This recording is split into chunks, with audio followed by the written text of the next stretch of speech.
ஒரு கருவுற்ற மான் தன்னுடைய மகவை ஈனும் ஒரு தருணம். அந்த மான் ஒரு அடர்ந்த புல்வெளியை பார்த்தது. அதுக்கு பக்கத்தில் ஒரு பொங்கி பெருக்கெடுத்தோடும் ஆறு. தன்னுடைய கன்றுவை ஈணுவதற்கு இதுதான் சரியான இடம்னு தீர்மானித்த அந்த மான் அங்கு போச்சு.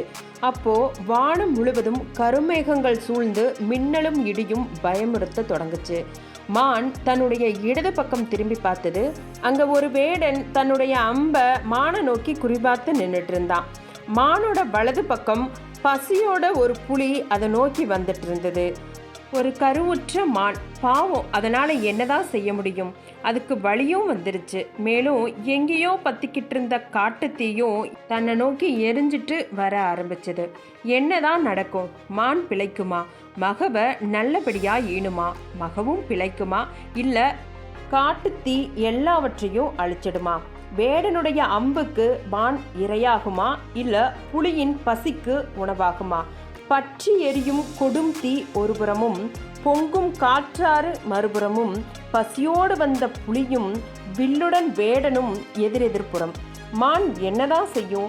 இத்தனை இன்னல்கள் தன்னை சுற்றி இருந்தாலும் மான் தன்னுடைய கவனம் முழுவதும் தன்னுடைய மகவை இந்த உலகத்துக்கு நல்ல விதமாக கொண்டு வரணும் அப்படிங்கிற முயற்சியில் மட்டும் கைவிடாமல் இருந்துச்சு.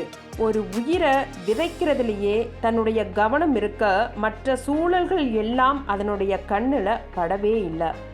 அப்போ நடந்த ஒரு அதிசய நிகழ்வு என்னன்னா, மின்னல் தாக்கியதால வேடன் கண்ணை இழந்தான். அவன் எய்த அந்த அம்பு குறிதவறி புளிய தாக்க அதுவும் இறந்து போயிடுது. தீவிரமான மழை காட்டு தீய அழிச்சிடுது. அந்த மான் ஒரு அழகான குட்டி மானை பெற்றெடுக்குது. நம்மளுடைய வாழ்விலும் இப்படிப்பட்ட சந்தர்ப்பங்கள் நிறைய வந்திருக்கும் அல்லது வரும்.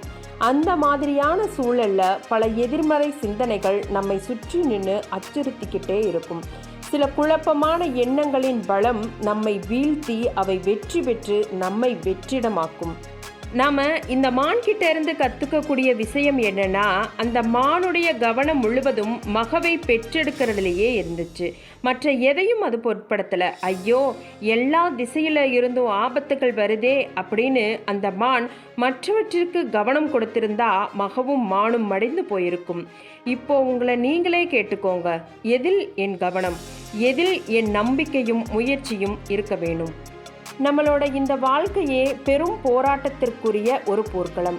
இதில் நாம் எடுத்த காரியத்தில் உறுதியோட, முழு மனதோட, நம்பிக்கையோட, முழு முயற்சியோட போரிட்டோம்னா நீங்கள் எதிர்பார்க்க முடியாத அளவுக்கு பெரும் வெற்றி கனி உங்களுக்கு சொந்தமாகும் என்று கூறி இந்த கதையை முடிக்கிறேன்.